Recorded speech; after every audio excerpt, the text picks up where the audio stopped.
Students, welcome back to my channel. कैसे हो आप सब? उम्मीद करती हूँ बेटा सभी अच्छे होंगे और अपना ख्याल भी रख रहे होंगे। तो बेटा आज हम करने वाले अपनी वर्कशीट नंबर 75 नाइन्थ क्लास के बच्चों के लिए है, साइंस सब्जेक्ट की है और 20 तारीख की है, ठीक है। जिसमें हम चैप्टर कर रहे हैं why do we fall ill, हम बीमार क्यों पड़ते हैं, ठीक है। और पैथोजेंस क्या होते हैं वो हम जानेंगे। पैथोजन को बोलते हैं रोगाणु, ठीक है। तो उनके बारे में हम जानेंगे। चलिए स्टार्ट करते हैं। तो देखो यहाँ पर जिज्ञासा से पूछ रहा है, ज्ञान की जिज्ञासा दीदी, we have been seen that we fall ill due to variety of the infectious agent, ठीक है। तो वो कहता है कि हम ये जानते हैं और हमने देखा है कि हम अलग अलग प्रकार के जो इन्फेक्टिंग एजेंट हैं, इन्फेक्शियस एजेंट हैं, उनसे बीमार होते हैं। Why should we learn about this disease and their causative agent, तो हमें इन रोगों के बारे में क्यों सीखना चाहिए और इनसे जो इनके कारण है वो क्यों जानने चाहिए। तो क्यों जानने चाहिए बेटा? अगर हमें पता होगा तो मुझसे अपना बचाव कर सकते हैं, ठीक है। तो यहाँ पर क्या बताती है जिज्ञासा की ज्ञान, we know that disease where microbes infectious और causative agents are the immediate cause, ठीक है। तो कौन सी डिजीज़? वे वाली डिजीज़ जहाँ पर माइक्रोब्स यानी कि सूक्ष्म जीव जो होते हैं वो एक एजेंट का कार्य करते हैं, जो हमारे इमीडिएट यानी कि तात्कालिक जो हमें रोग होते हैं उनका कारण बनते हैं, उनको हम बोलते हैं इन्फेक्शियस डिजीज, ठीक है। We should learn about the categories of infectious agent because that help us in deciding the about the kind of treatment to use against them. तो देखो ये क्या कह रहे हैं कि जो हमें इमीडिएटली जो रोग हो, इमीडिएटली जो हमारा कारण बनते हैं किसी बीमारी का, जैसे ये वायरस है, अगर हमारे शरीर में चला जाए तो हमें इमीडिएट क्या होगा? हम बीमार पड़ जाएंगे, ठीक है। तो जो इमीडिएट कोज होते हैं वो किस कैटेगरी में आते हैं? वो आते हैं इन्फेक्शियस डिजीज़ के, यानी कि जो किसी इमीडिएट कोज के कारण हमें डिजीज़ होती है वो कौन सी होती है? डिजीज़ इन्फेक्शियस डिजीज़, ठीक है। वी शुड, और हमें इनके बारे में लर्न करना चाहिए क्योंकि ये अलग अलग कैटेगरीज़ के होते हैं जो इन्फेक्शियस एजेंट होते हैं। और क्या होती हैं, अगर हम इनको सीख लेंगे तो ये हमें हेल्प करेंगे किसमें? उनके ट्रीटमेंट करने में, ठीक है। एग्जाम्पल के लिए एंटीबैक्टीरियल मेडिसिन जो बनी हुई हैं वो वर्क करती हैं, will work only against bacterial infection, not against the disease caused by the virus और अदर पैथोजेंस। तो क्या बोल रहे हैं बेटा कि जो बैक्टीरियल डिजीज़ होती है यानी बैक्टीरिया से होने वाली जो डिजीज़ हैं उन पर एंटीबायोटिक जो मेडिसिन होती है हम खाते हैं वो असर करती है। और अगर हमें वायरस से कोई बीमारी होती है तो उस पर अगर हम एंटीबायोटिक लेंगे तो उसका कोई असर नहीं होगा, ठीक है। या किसी अन्य बैक्टीरिया माइक्रोब की वजह से हमें कोई बीमारी होती है और हम एंटीबायोटिक लेते हैं तो उसका कोई असर नहीं होगा, ठीक है। There are many organism that can cause disease in human beings, और ऐसे बहुत सारे ऑर्गेनिज्म हैं जिनके कारण क्या होती है? अलग अलग तरीके की डिजीज़ होती हैं ह्यूमन बींग्स के अंदर। There are wide range of such categories, और इनकी बहुत ही बड़ी कैटेगरी हैं, अलग अलग कैटेगरीज में इनको डिवाइड किया जा सकता है। सम ऑफ दीज आर बैक्टीरिया, कुछ उनमें से बैक्टीरिया में, कुछ वायरस, फंजाई और प्रोटोजोआ, ठीक है। ये हमारे लिए क्या है? डिजीज़ को, मतलब कि डिजीज़ फैलाने वाले हमारे क्या हैं? ये इमीडिएट कोज हैं, ठीक है। ये कारण है जो हमारे अंदर क्या करते हैं? डिजीज़ को क्रिएट करते हैं, उत्पन्न करते हैं, ठीक है। अब पैथोजेंस क्या होते हैं बेटा? These are the disease causing agent. तो जो डिजीज़ को फैलाने वाले एजेंट होते हैं वो क्या है? पैथोजेंस है। That cause disease in other organism, और ये क्या करते हैं? ये बीमारी उत्पन्न करते हैं दूसरे मतलब ऑर्गेनिज्म के अंदर। किसी स्वस्थ व्यक्ति के शरीर में प्रवेश कर गए ये तो क्या हो जाएंगे? वो व्यक्ति बीमार पड़ जाएगा। These pathogens include harmful microbes और microorganism such as bacteria, virus, fungi, protozoa और पैरासिटिक वॉर्म्स, ठीक है। तो जो पैथोजेंस होते हैं, पैथोजन मतलब रोगाणु, तो ये रोगाणु क्या किसको इंक्लूड करते हैं? हार्मफुल माइक्रोब्स को, छोटे छोटे सूक्ष्म जीवों को ये इंक्लूड करते हैं। और सूक्ष्म माइक्रोब्स बोलो या फिर माइक्रो ऑर्गेनिज्म बोलो, जैसे कि बैक्टीरिया, वायरस, फंजाई, इनको हम पैथोजेंस बोलते हैं, ठीक है। और ये क्या है? इन्फेक्शियस इमीडिएट कोज के कारण भी हैं, ये इन्फेक्शियस या कोजेटिव एजेंट भी हैं, ठीक है, जो क्या करते हैं? बीमारी फैलाते हैं। आपको यहाँ से ये बात याद रखनी है, इन्फेक्शियस डिजीज़ हमें किसके कारण होती है? कोजेटिव एजेंट के या इन्फेक्शियस एजेंट की वजह से होती है, जिनको हम क्या बोलते हैं? Micro organism. कौन कौन से होते हैं? बैक्टीरिया, वायरस, फंजाई, प्रोटोजोआ और पैरासिटिक वॉर्म्स, ठीक है। पैरासिटिक मतलब दूसरों पर निर्भर होने वाले परजीवी। वेक्टर क्या होते हैं? अब बेटा ये देखो, ये बीमार व्यक्ति है, इसके अंदर ये पैथोजेंस है, रोगाणु है, ये छोटे छोटे सूक्ष्म जीव कोई सा भी हो सकता है।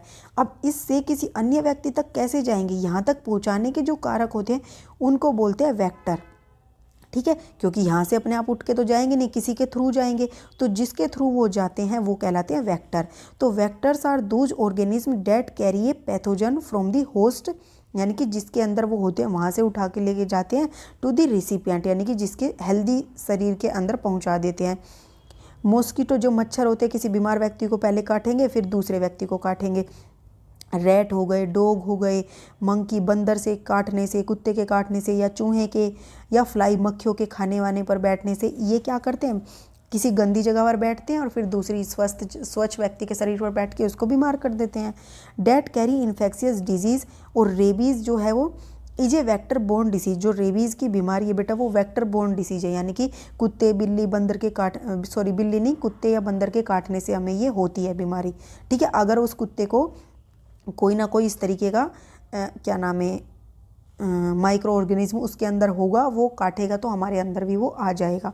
ठीक है, अब यहाँ पर हम अलग अलग जो हमारे माइक्रो ऑर्गेनिज्म हैं या पैथोजेंस हैं उनसे होने वाली जो बीमारियाँ हैं उनके बारे में पढ़ेंगे।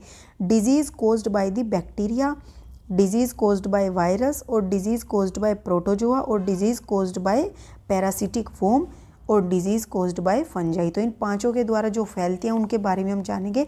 आपको बेटा ये सारे याद करने, इनसे आप मैचिंग में आ जाता है कि कौन सी बीमारी किसके कारण हो रही है, तो ये आपके मैच करने में आ जाएंगे। ठीक है, तो टेटनस की जो है वो कैसी है? बैक्टीरिया से होने वाली। टाइफाइड भी बैक्टीरिया से है, निमोनिया भी, प्लेग की, टीबी भी, लिप्रोसी भी। ठीक है, और ये कोलेरा, डिप्थीरिया, वूपिंग कफ, ठीक है, और ये गोनोरिया, सिफिल्स और एंथ्रेक्स, ये सब आपको नाम जो है बेटा याद करने हैं, ये नाम है बीमारियों के। इन्फ्लुएंजा वायरस से होने वाले जो हैं, dengue, chicken pox, small pox, measles, खसरा जो होता है, जो मम्स हो गए, एड्स की बीमारी, पोलियो की, या फिर कॉमन कोल्ड हो गया में सर्दी जुकाम। ठीक है, हेपेटाइटिस हो गया, हर्पिस, एनसेफेलिटीज़। ठीक है, एनसेफेलिटीज़। ओके, ये क्या होता है? एक ब्रेन फीवर होता है, दिमागी बुखार जो होता है वो होता है एनसीफेलिटीज़। और फिर है रेबीज़, ये भी एक वायरस से होने वाली डिजीज़ है, याद रखना। ओके, फिर है disease caused by the protozoa, protozoa के कारण जो होती है, जैसे मच्छर मक्खी वगैरह के काटने से जो होती है, मलेरिया, लिस्मेनियासिस, इसको काला अजर भी बोलते हैं। ठीक है, ये लिस्मेनिया नाम के प्रोटोजोआ से फैलती है। स्लीपिंग सिकनेस जो क्या है बेटा? निर्दालु व्याधि, यानी कि स्लीपिंग सिकनेस, यानी कि किसी को एक तरीके से कह दो कि किसी को नींद नहीं आती, तो ट्रिप्नोसोमा नाम के ये प्रोटोजोआ से फैलती है ये बीमारी। और ये क्या, ये इसके पैथोजन है। ट्रिप्नोसोमा इसका पैथोजन है, काला अजर का पैथोजन लिस्मेनिया है। ठीक है, और अमीबियासिस, ये सारी क्या है? प्रोटोजोआ से होने वाली बीमारी हैं। फिर डिजीज़ कोज्ड बाय पैरासिटिक वोम, जो कीड़ों से होने वाली हैं, तो एस्कारियासिस, पिनवोम, टेपवोम, हुकवोम, वोम माने होता है कीड़ा, और एलिफेंटियासिस। ठीक है, तो ये सब किसके द्वारा होती हैं? पैरासिटिक वोम के कारण, कीड़ों के द्वारा होती है। उसके बाद बेटा जो फंजाई, फुई, या जिसको कहते हो फंगस लगने से होती है, तो इससे ज़्यादातर बेटा क्या होता है? रिंगवोम, दाद, खाज, खुजली, नाखून में इन्फेक्शन होना, कैंडियासिस होना, या अदर त्वचा के रोग जो होते हैं वो फंजाई के कारण होते हैं, यानी कि फंगस के कारण होते हैं। ठीक है, अब हम इसके क्वेश्चन आंसर करते हैं। फर्स्ट है, are all microorganism harmful to us? क्या सभी माइक्रो ऑर्गेनिज्म हमारे लिए हार्मफुल होते हैं? तो बताओ बेटा क्या होता है ऐसा? तो नहीं, क्योंकि हम जो दही के अंदर खाते हैं उसमें भी बैक्टीरिया होता है। आपने 8th क्लास में पढ़ा होगा, कुछ हमारे क्या होते हैं? फ्रेंड्स होते हैं, और कुछ हमारे फो होते हैं, यानी कि दुश्मन होते हैं। तो आप क्या लिखोगे? No all the microorganism are not harmful. ठीक है, हार्मफुल फॉर अस। ठीक है, because the bacteria found in curd, curd मतलब होता है दही, नाम क्या है? डेट इज लैक्टोबैसिलस, लैक्टोबैसिलस, ठीक है, is good for our health, ठीक है। तो सभी हार्मफुल नहीं होते, आप ये लिखोगे। नेक्स्ट क्वेश्चन है बेटा, what are the infectious disease. तो इन्फेक्शियस डिजीज़ कौन कौन सी होती हैं आपको ये बताना है। तो देखो हमने सबसे पहले यही पढ़ा था कि यहाँ से लिखोगे कि that disease where microbes are the immediate cause. ये बेशक से मत लिखना, the disease where microbes are the immediate cause are called infectious disease, ये लिख दोगे सारा, ठीक है, सेकंड में। उसके बाद आपका जो थर्ड क्वेश्चन है बेटा वो है name 5 disease caused by bacteria और 5 कोज्ड बाय वायरसेस, ठीक है। तो देखो यहाँ से आपको डिजीज़ कोज्ड बाय बैक्टीरिया और डिजीज़ कोज्ड बाय वायरस, कोई भी 5 आपको यहाँ से जो आपको इजीली याद हो जाए, और कोई भी 5 यहाँ से आप लिख दोगे, ठीक है, 5-5। और वैसे तो याद आपको सारी करनी है, पर आप 5 लिख देना इसमें। नेक्स्ट क्वेश्चन है बेटा आपका, name the causative agent of काला आजार और स्लीपिंग सिकनेस। तो स्लीपिंग सिकनेस यानी कि काला आजार जो है और स्लीपिंग सिकनेस जो बीमारियां होती हैं उनके कॉजेटिव एजेंट कौन है, किन के कारण होती है ये। तो हमने पढ़ा था इनके कॉजेटिव एजेंट। तो आप क्या लिखोगे, यहाँ पर लिखोगे काला आजार का कॉजेटिव, ऊपर लिख देना कॉजेटिव एजेंट। तो यहाँ पर लिखोगे लिस्मेनिया, ठीक है, LIESHMANIA लिस्मेनिया। फिर स्लीपिंग सिकनेस का ये ट्रिप्नोसोमा, ठीक है, ये लिख देना, ओके। तो काला आजार का कौन है, लिस्मेनिया, और स्लीपिंग सिकनेस का कौन है, ट्रिप्नोसोमा, ओके। ये थी बेटा आपकी आज की वर्कशीट। उम्मीद करती हूँ आपको अच्छे से समझ आई होगी। फिर भी कोई डाउट हो तो कमेंट बॉक्स में पूछ लेना। इस वीडियो में इतने, अपना नेक्स्ट टॉपिक जो हम अपनी नेक्स्ट वीडियो में करेंगे। तब तक के लिए ऐसे हंसते रहिए, मुस्कुराते रहिए, पढ़ते रहिए और आगे बढ़ते रहिए। Thank you.